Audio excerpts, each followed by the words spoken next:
Sunlight sliced through the floor-to-ceiling windows of Montgomery Enterprises, casting sharp shadows across Nicholas Montgomery's immaculate desk.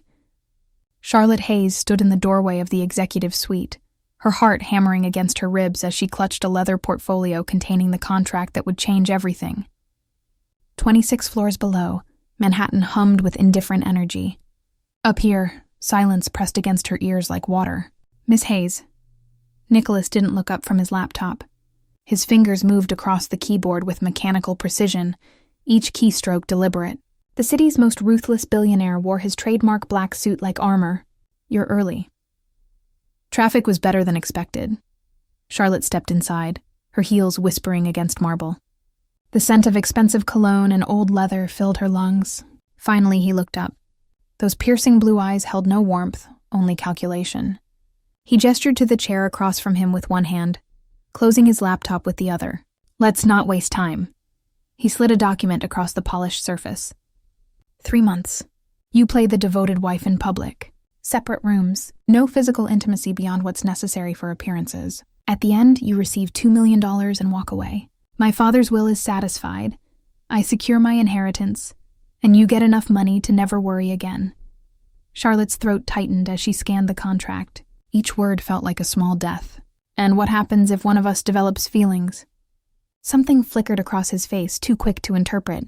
That won't happen. How can you be so sure? Because I don't have the capacity anymore. His voice was flat, final. Do we have an agreement? She thought of her mother's medical bills. The eviction notice taped to her apartment door. The novel she'd abandoned because survival required all her energy. She thought of how desperately she needed this escape, this lifeline, even if it meant selling something she couldn't name. Charlotte picked up the pen. The weight of it felt like a weapon in her hand. One question first. She met his gaze directly. Why me? You could have chosen anyone. Nicholas leaned back in his chair, studying her with clinical detachment. Because you're ordinary enough to be believable and smart enough not to fall in love with a ghost. The words stung more than they should have. Charlotte signed her name with steady strokes, each letter sealing her fate. Welcome to the arrangement, Miss Hayes. He stood, extending his hand. Or should I say, my future wife. His palm was cold against hers. No electricity, no spark, just the feeling of shaking hands with winter itself. 3 weeks later, they stood before a judge in a private ceremony. No guests, no flowers. Just 2 witnesses pulled from the building's staff, and the quiet recitation of vows that tasted like ash on Charlotte's tongue. Nicholas kissed her cheek with surgical precision when the judge pronounced them married. His lips barely grazed her skin. Congratulations, Mrs. Montgomery. His whisper felt like a benediction, and a curse rolled into one. That night, in the penthouse that now served as their shared prison, Charlotte stood alone in her designated bedroom. Through the wall, she heard the soft click of Nicholas's door closing. No goodnight, no acknowledgement of the invisible line they'd just crossed. She looked at the ring on her finger, platinum and diamonds catching the city lights streaming through the window. It was beautiful. It was perfect. It meant absolutely nothing. Charlotte pressed her forehead against the cold glass, watching the city pulse with life she could no longer touch. Somewhere in the building, her husband sat in his own room, as alone as she was. She wondered if he felt anything at all. She wondered if that made him lucky or cursed. Her phone buzzed. A bank notification. $2 million deposited. Payment received for services not yet rendered. Charlotte's reflection stared back at her from the dark window, and she barely recognized the woman looking back. The woman who'd just married a man incapable of love. The woman who'd convinced herself she could survive 3 months without feeling anything either. The first lie of many. 6 weeks into the arrangement, Charlotte learned that living with a ghost was worse than living alone. Nicholas kept his distance with military precision. They shared breakfast in silence, reading separate newspapers across the vast dining table. They attended charity galas where his hand rested on her lower back with calculated possessiveness. They smiled for cameras that devoured their performance like starving animals, and every night they returned to separate rooms. But something was shifting. Charlotte felt it in the way Nicholas's gaze lingered on her when he thought she wasn't looking. She felt it in the split second of hesitation before he pulled his hand away after helping her from the car. It terrified her. The night everything changed began ordinarily enough. Charlotte sat in the penthouse library, laptop open, finally working on the novel she'd abandoned years ago. Rain hammered against the windows, each drop a tiny percussion against glass. "You're still up." She jumped, nearly knocking over her wine glass. Nicholas stood in the doorway, hair disheveled, shirt unbuttoned at the collar. She'd never seen him anything less than immaculate. "I couldn't sleep." She closed her laptop, suddenly self-conscious in her oversized sweater and bare legs. "You?" "Same." He moved into the room and Charlotte caught the scent of whiskey. "What are you working on?" "Nothing important. Don't do that." His voice carried an edge she'd never heard before. "Don't diminish yourself." "Not with me." Charlotte's pulse quickened. "It's a novel. Probably terrible. About a woman who forgets how to feel and has to remember." Nicholas stopped beside her chair, close enough that she could feel the heat radiating from his body. "Art imitating life?" "Maybe. What are you doing up?" He moved to the window, pressing one hand against the glass. The city stretched below them, infinite and indifferent. "Do you ever wonder what it would be like to just disappear? To step off the edge of everything you've built and see if you could fly or if you'd just fall?" The rawness in his voice made something crack open inside her chest. "Every single day." Nicholas turned, and for the first time since their wedding, she saw past the armor. Pain lived in those blue eyes. "Ancient and deep and suffocating. Why did you really agree to this?" he asked quietly. "The money." The lie came automatically. "Try again." Charlotte stood, moving toward him without thinking. "Because I was drowning. Because my mother's cancer treatment was bankrupting her. Because I was 3 days from homelessness. Because I was tired of being invisible." She stopped an arm's length away. "Because you offered me a way to stop feeling powerless, even if it meant feeling nothing at all. And has it worked?" His voice was barely above a whisper. "Do you feel nothing?" "I'm trying to." Something dangerous flickered in his eyes. "Charlotte, don't." She stepped back, hitting the chair. "Whatever you're about to say, don't. You're making this harder than it needs to be." "I'm making it harder?" Anger flared hot in her chest. "You're the one who comes out here in the middle of the night looking like a man instead of a machine. You're the one who looks at me like I matter when we both know I'm just a temporary fixture in your perfectly controlled life." Nicholas moved fast, closing the distance between them. His hands gripped her shoulders, not rough but firm. Grounding. "You think I'm in control?" His breath ghosted across her face, warm and tinged with whiskey. "You think I planned for this? For you?" Charlotte's hands came up instinctively, pressing against his chest. His heart thundered beneath her palms, wild and desperate. "Nicholas, we can't." "I know." But he didn't let go. "God help me, I know." The air between them crackled with everything they weren't saying. Charlotte felt herself leaning in, drawn by gravity she couldn't fight. His phone shattered the moment. The ringtone cut through the tension like a blade. Nicholas released her, stepping back so fast she nearly stumbled. He pulled the phone from his pocket, his face transforming back into the mask she knew so well. "Montgomery." His voice was all business again. "What, when?" A pause. "I'll be there in 20 minutes. He ended the call, not meeting her eyes. "Emergency at the office. Supply chain crisis. I have to go. At 2 a.m? Money doesn't sleep, Charlotte." The coldness was back, absolute. "Neither do I." He was gone before she could respond, leaving only the faint scent of his cologne and the echo of almost. Charlotte sank back into her chair, her hands shaking. She touched her lips, wondering what would have happened if that phone hadn't rung, wondering if she was relieved or devastated by the interruption. 3 hours later, dawn breaking over the city, Charlotte's phone buzzed with a text from an unknown number. "Mrs. Montgomery, we need to meet. There are things about your husband you don't know, things that might change everything. Come alone. Say nothing to Nicholas. Your life may depend on it." Attached was an address in Queens and a photo that made Charlotte's blood run cold. Nicholas, 7 years younger, standing beside a beautiful woman with dark hair and a radiant smile. His arm around her waist, his face transformed by something Charlotte had never seen on him. Joy.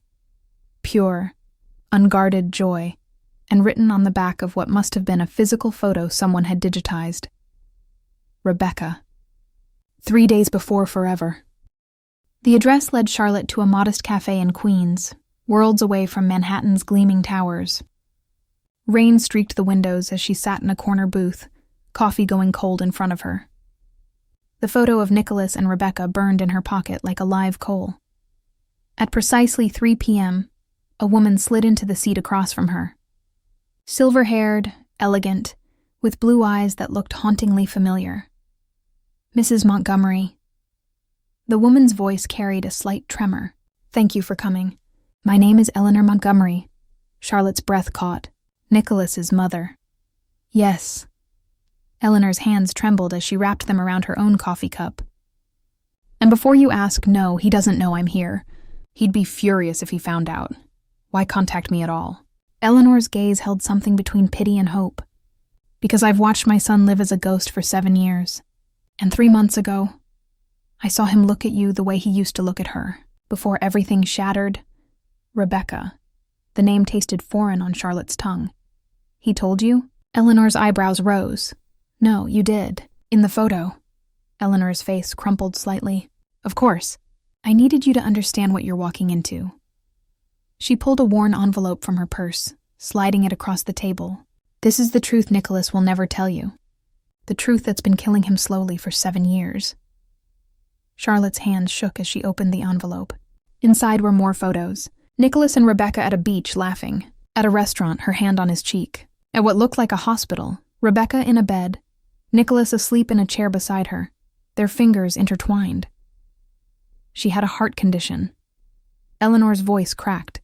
"Congenital. We didn't know until she collapsed during their engagement party. The doctors gave her 2 years, maybe 3 with treatment." Charlotte looked up, her throat tight. "But she died in a car accident. That's what we told people. It's easier than the truth." Eleanor dabbed at her eyes with a cloth napkin. "She went into cardiac arrest while driving. Lost control of the car. They said she died instantly, but Nicholas never believed it. He convinced himself she suffered. That if he'd been there, driven her himself, controlled every variable like he always tried to do, she'd still be alive." The photos blurred in Charlotte's vision. "Why are you telling me this?" "Because you deserve to know what you're fighting." Eleanor leaned forward intensely. "Nicholas didn't just lose Rebecca. He lost himself. He built walls so high that nothing could touch him. Not love, not pain, not life itself. He turned himself into a machine because machines don't grieve." Charlotte thought of Nicholas's cold precision, his careful distance, the way he flinched from any genuine emotion, the arrangement. Understanding dawned like a punch to the gut. "He chose me because he thought I was safe, someone he could never care about. And yet," Eleanor's smile was sad, "I've seen the way he looks at you when you're not watching, the way his mask slips. You're breaking through, Charlotte, and it terrifies him." Charlotte's phone buzzed. A text from Nicholas. "Where are you?" Her fingers hovered over the keyboard. One word could end this. One truth could shatter everything. "Don't tell him we met." Eleanor stood, gathering her things. "But don't let him push you away either. My son has been dying by degrees for 7 years. You're the first person who's made him want to live again, even if he can't admit it." Eleanor was gone before Charlotte could respond, leaving only the envelope of photos and a truth that felt like broken glass in her chest. Charlotte returned to the penthouse at dusk. Nicholas stood at the window, shoulders rigid, hand clenched around a crystal tumbler of amber liquid. "Where were you?" His voice was deceptively calm. "Out, thinking, for 6 hours. Is that a problem?" Charlotte set her bag down, watching him carefully. "Am I not allowed to leave without permission?" He turned, and the look in his eyes stopped her cold. Raw. Desperate. Barely leashed. "I thought you left." The words came out rough, like everyone leaves. "The contract still has 6 weeks." She kept her voice steady even as her heart raced. "I'm not going anywhere, Charlotte." He moved toward her, each step measured. "We need to talk about what happened last night." "Nothing happened." "Don't." He was close now, close enough that she could see the exhaustion carved into his features. "Don't lie to me, not you." "What do you want me to say, Nicholas?" "The dam broke. That I'm falling for you?" That this arrangement stopped being fake the moment you looked at me like I was real? That every night I lie alone in that room and wonder what it would be like if you actually let yourself feel something. His hands cupped her face, tilted it up. His thumb traced her cheekbone with devastating gentleness. I can't give you what you want. Why not? Because everyone I love dies. The confession tore out of him. Because I couldn't save her, and I won't survive losing someone else. I won't survive losing you. Rebecca. Charlotte whispered the name, watching him flinch. Your mother told me. Nicholas dropped his hands like she'd burned him. The betrayal on his face was absolute. She had no right. She was trying to help. Help? He laughed, bitter and broken. This is help? Telling you about the woman I got killed because I loved her too much? Because I demanded perfection and pushed until she broke? It wasn't your fault. You don't know that. His shout echoed through the empty penthouse. You don't know what it's like to watch someone die because you weren't enough. Because you didn't see the signs. Because you were so focused on building your perfect life that you missed her slipping away. Charlotte stepped closer, even as he backed away.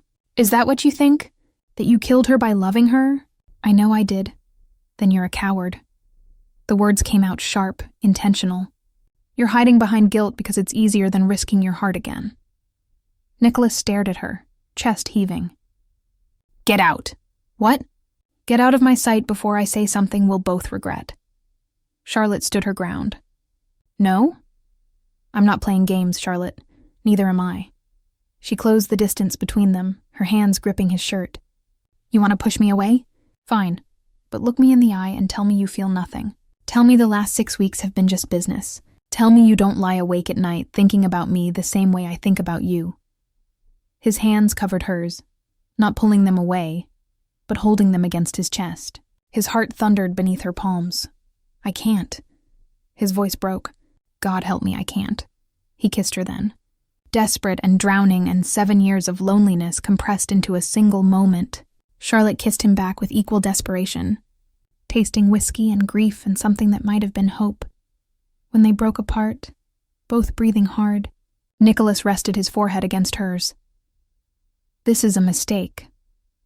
Probably. We're going to hurt each other. Most likely. Charlotte. Her name on his lips was a prayer and a warning. I don't know how to do this without destroying everything. Then we'll figure it out together. He pulled her close, burying his face in her hair. She felt him shaking, felt 7 years of walls crumbling. Neither of them saw the flash of a camera from the building across the street. Neither of them knew that by morning, photos of their kiss would be in the hands of someone who'd been waiting for exactly this moment. Someone who knew all of Nicholas's secrets and planned to use Charlotte to destroy him. Charlotte woke to sunlight, streaming through unfamiliar windows. It took her a moment to remember she was in Nicholas's room, in Nicholas's bed, his arm draped across her waist, his breathing steady against her neck. They'd talked until dawn. About Rebecca, about loss, about the 7 years Nicholas spent convincing himself he was better off alone. They'd kissed until her lips felt swollen, held each other like drowning people clinging to wreckage. Nothing more. But everything had changed. Charlotte turned in his arms, studying his face in sleep. The harsh lines had softened. He looked younger, almost peaceful. Her phone buzzed on the nightstand, a text from an unknown number. She reached for it carefully, not wanting to wake him. The message made her blood turn to ice. Beautiful photo of you and Mr. Montgomery. Would be a shame if the board saw it. If they knew your marriage was a fraud to secure his inheritance. Meet me at Pier 47 at noon. Come alone. Tell no one, or I'll destroy him. Attached was the photo from last night. Her and Nicholas, kissing in the window, backlit and unmistakable. Charlotte's hands shook as she slid out of bed. Nicholas stirred but didn't wake. She dressed quietly, her mind racing. Someone knew. Someone had been watching. Someone wanted to use her to hurt him. She left a note on his pillow. Went for a walk. Need to clear my head. Back soon. The lie tasted like acid. Pier 47 stretched into the Hudson River. Abandoned warehouses casting long shadows in the noon sun. Charlotte's heels echoed on the concrete as she walked toward the figure waiting at the end. The man turned, and recognition slammed into her like a fist. "Hello? Charlotte." Marcus Reeves smiled, cold and calculating. Nicholas's former business partner, the man who'd tried to take over Montgomery Enterprises 3 years ago and failed. "Thank you for coming. What do you want?" Straight to the point. "I like that." Marcus pulled out his phone, scrolling through photos. "I want what Nicholas took from me. My company, my reputation, my life. He didn't take anything. You tried to embezzle and got caught." "Is that what he told you?" Marcus laughed. "Did he mention that Rebecca came to me first? That she wanted to invest her trust fund in my company?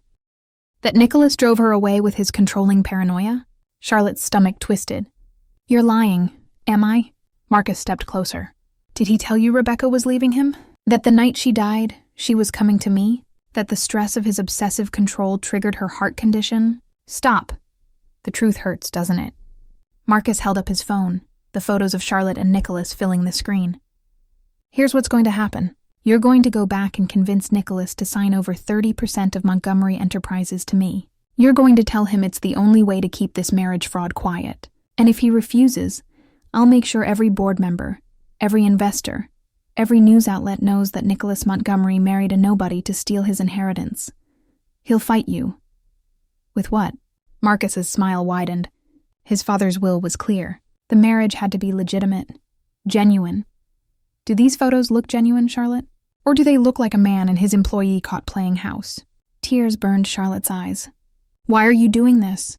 "Because Nicholas Montgomery destroys everything he touches. He destroyed my career. He destroyed Rebecca with his suffocating love.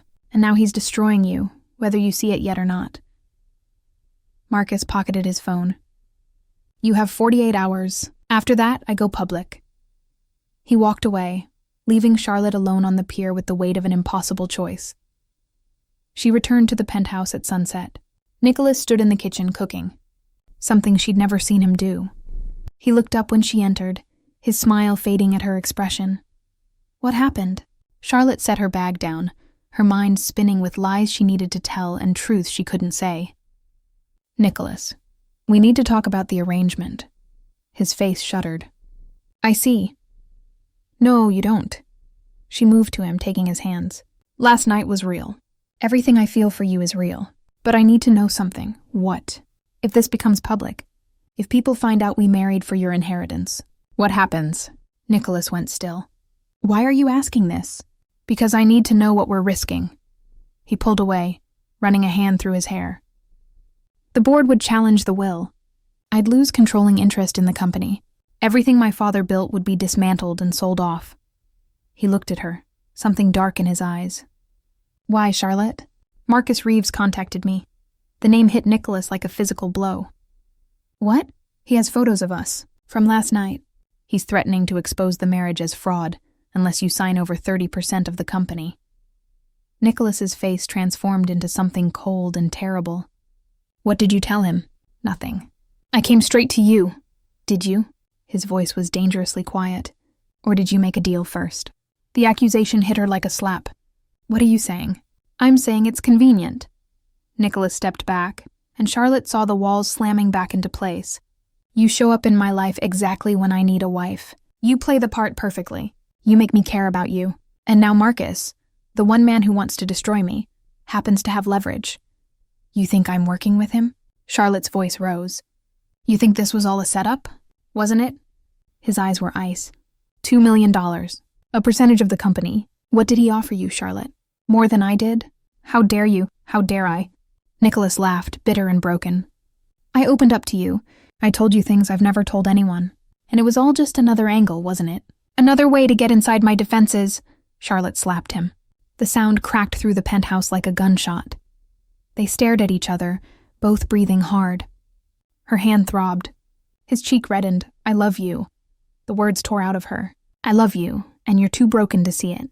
Marcus is using me to get to you, and you're letting him win by pushing me away. Get out." "Nicholas." "I said get out." He grabbed a vase from the counter, hurled it against the wall. Crystal exploded, water and roses cascading down the white paint. "Get out before I do something we'll both regret." Charlotte grabbed her bag, tears streaming down her face. "I'm trying to protect you." I don't need your protection. His voice was dead. I don't need anything from you.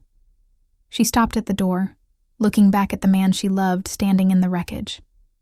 Yes, you do. You need someone to prove that love doesn't always end in death, but you're too terrified to let me try. The elevator doors closed on his face, frozen in anguish. Charlotte rode down 26 floors, each number ticking away the life she'd almost had. In her pocket, her phone buzzed. Marcus Reeves.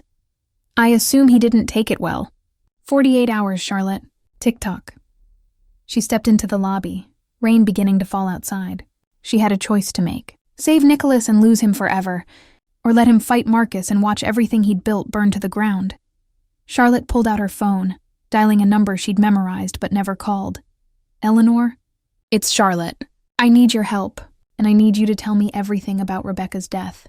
The real story, not the version Nicholas believes. On the other end of the line, Eleanor Montgomery went very quiet. Oh dear. Her voice trembled. He doesn't know, does he? He doesn't know what Rebecca did, what she planned. Tell me. And as Eleanor spoke, Charlotte understood. The betrayal wasn't Marcus. It wasn't even Nicholas's paranoia. It was something far worse. Something that would either save them or destroy them both. Eleanor Montgomery's apartment smelled of lavender and old memories. Charlotte sat on the edge of an antique sofa, hands wrapped around tea she couldn't taste, as Nicholas's mother placed a worn journal on the coffee table between them. Rebecca kept a diary. Eleanor's voice was steady, but her hands shook. I found it after she died. I never told Nicholas. I thought it would destroy him more than losing her already had. Charlotte stared at the leather-bound book. What's in it? The truth about why she was driving that night. The truth about Marcus Reeves. The truth about the choice she made. Eleanor opened the journal to a marked page. Read it. Then decide if my son deserves to know. Charlotte's eyes scanned the elegant handwriting, dated 3 days before Rebecca's death. Nicholas proposed a December wedding, 12 months from now. 12 months I don't have. The doctors gave me 6, maybe 8 with aggressive treatment. He doesn't know. I can't tell him. He'd try to fix me, control every variable, suffocate me with his desperate love. Marcus offered another option. Experimental treatment in Switzerland. 50-50 odds. But Nicholas would never agree. He'd see it as too risky. So I'm taking the choice away from him. I'm going tonight. Marcus has the plane waiting. If I survive, I'll come back and tell Nicholas everything. If I don't, at least I tried on my own terms. I'm so tired of being the fragile thing he has to protect. I love him. God, I love him. But I need to save myself. And maybe, by leaving, I'll save him from the man he's becoming. The one who loves so hard it kills everything it touches. Charlotte's hands trembled as she turned the page. The last entry was written in shaking letters. Can't breathe. Chest hurts. Called Marcus. He's not answering. Mistake. This was a mistake. Need to get to the hospital. Need Nicholas. God, I need... The entry stopped mid-sentence. Charlotte looked up, tears streaming down her face. She was driving to the airport. To leave him. To save herself. Eleanor's voice cracked. And Marcus knew. He encouraged it, knowing her condition, knowing the stress of keeping that secret could trigger an episode. He wanted her money for his company. When she died, he tried to access her trust fund through her will. Nicholas blocked him. Marcus has been waiting 7 years for revenge. Understanding crashed over Charlotte like a wave. Nicholas thinks he killed her with his controlling love. But she was leaving because she was dying, and Marcus used her death to try to destroy him. And now Marcus is using you the same way. Eleanor gripped Charlotte's hand. You need to tell Nicholas the truth, all of it. Before Marcus twists this into another weapon. Charlotte's phone buzzed. A text from Marcus. 24 hours left. Make your choice. She stood, pocketing the journal. I need to see Nicholas. He won't want to see you. I know. Charlotte moved toward the door. But I'm done letting him push me away. Even if it costs me everything. The penthouse was dark when Charlotte arrived. She used her key, the lock clicking softly in the silence. Nicholas sat at the window, silhouetted against the city lights, a bottle of whiskey on the floor beside him. I told you to leave. His voice was rough. Broken, you did. Charlotte crossed to him, setting Rebecca's journal on the windowsill. And I'm not listening. He looked at the journal, recognition flashing across his face. "Where did you get that?" "Your mother. She's been keeping it safe, waiting for the right moment." Charlotte knelt in front of him, taking his hands. "Nicholas, you need to read it." "I can't." His eyes were red-rimmed, haunted. "I can't relive losing her." "You're not losing her. You're finally learning the truth." She pressed the journal into his hands. "Rebecca didn't die because you loved her too much. She died trying to save herself, from a disease that was killing her, from a secret she thought would destroy you, from Marcus Reeves's manipulation." Nicholas's hands tightened on the journal. "What are you talking about?" "Read it, all of it, and then we need to talk about what happens next." She stood, moving to the kitchen while he read, giving him space to shatter and reassemble. She made coffee, watched the sky lighten with approaching dawn. Waited. When he finally spoke, his voice was destroyed. "She was leaving me." Charlotte returned to him, sitting on the floor at his feet. "She was dying, and she knew you'd never let her take that risk." "I would have done anything to save her." "I know. That's why she couldn't tell you." Charlotte took his hand. "She loved you enough to try to save herself, so you wouldn't have to watch her die slowly, so you wouldn't blame yourself." Nicholas's tears fell onto the journal pages. 7 years of grief, of guilt, of self-imposed exile, cracking open like an egg. Marcus knew. The words came out like gravel. He encouraged her to go, knowing it could kill her. He wanted her money. When that failed, he wanted revenge. Charlotte moved closer. "And now he's using me to hurt you. But I won't let him." Nicholas looked at her. Really looked at her. For the first time since their fight. "What did he offer you?" "Nothing I'd ever take." She cupped his face, feeling stubble rough against her palms. "He showed me photos of us. Threatened to expose the marriage as fraud. Demanded 30% of your company. And you came back to warn me." Understanding dawned in his eyes. "Even after I accused you. Even after I threw you out. I told you I loved you." Charlotte's voice broke. "I meant it. Even when you're being an idiot." He pulled her onto his lap, burying his face in her neck. "I'm sorry." "God, Charlotte, I'm so sorry." "I know." She held him while he shook. "But we need to fix this. We need to stop Marcus. And we need to do it together." Nicholas pulled back, and Charlotte saw steel returning to his eyes. The ruthless billionaire coming back online. But different now. No longer alone. "I have an idea." His jaw set. "But it requires you to trust me completely. And it's going to hurt. What do you need me to do?" He told her. And Charlotte understood the sacrifice he was asking. The risk they'd both have to take. The ending that might destroy them even if it saved everything else. "Okay." She kissed him softly. "Let's burn it all down." 48 hours later, Charlotte stood in Marcus Reeves's office, a contract in her hands. Marcus smiled, confident and cruel, as she set the papers on his desk. "I knew you'd see reason. I see a lot of things." Charlotte kept her voice steady, "Including the wire I'm wearing. And the federal agents waiting in your lobby." Marcus's smile vanished. "What?" The office doors burst open. FBI agents flooded in, led by a woman Charlotte recognized from the morning news. "Marcus Reeves, you're under arrest for conspiracy to commit fraud, blackmail, and accessory to wrongful death." The lead agent snapped handcuffs on his wrists. "Rebecca Montgomery's journal documented your knowledge of her condition and your encouragement to travel against medical advice. That makes you liable for her death." Marcus's face went white. "You can't prove anything." "Actually, we can." Nicholas appeared in the doorway, Rebecca's journal in his hands. "Because unlike you, Marcus, I learned to let go of control long enough to see the truth. And the truth is going to bury you." As agents led Marcus away, Charlotte sagged against the desk. Nicholas crossed to her, pulling her close. "It's over, is it?" Charlotte looked up at him. "What happens now, to us?" Nicholas took her hand, sliding off the wedding ring that had started as a prop. Charlotte's heart cracked. Then he knelt. "Charlotte Hayes." His voice was steady, sure. 3 months ago, I hired you to play my wife. I thought I was buying a performance. Instead, I found someone who taught me how to feel again, how to live again, how to love without fear." He pulled a different ring from his pocket.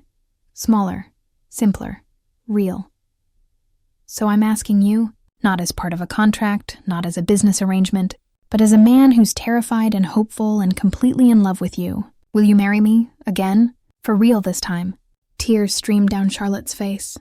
You're sure? Because I'm a mess. I'm broke. I'm nobody special. You're everything. Nicholas's eyes shone. And I've spent 7 years being sure about all the wrong things. I want to spend the rest of my life being sure about you. Yes. Charlotte pulled him up, kissing him hard. Yes, you impossible, broken, beautiful man. 6 months later, they stood in a small chapel in upstate New York. Real guests this time. Eleanor crying in the front row, Charlotte's mother, cancer-free, beaming beside her. No judge, no cold contract. Just two people who'd learned that love wasn't about control or perfection or protecting yourself from pain. It was about choosing to be brave together. As Nicholas kissed her, Charlotte felt something settle in her chest. Something that felt like home, like healing, like the end of everything broken and the beginning of everything real. I love you, Mrs. Montgomery, Nicholas whispered against her lips. For real this time. I love you too. Charlotte smiled through happy tears.